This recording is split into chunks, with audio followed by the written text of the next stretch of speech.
outfit check. Tapos ang aking pangalawang anak na sa grade 12. Ayan. Ginanap dito sa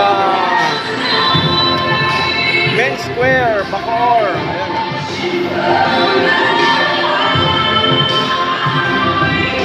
Ito ang aking anak ko. Ayan siya. Okay. Mahihayin ang aking anak. Pakihasin natin mga kambing ito. Again, kasama po ng parent ng student. Sagat po tayo sa dulo. Medyo na naman ang mga student sa dulo. Outfit check. Kung ano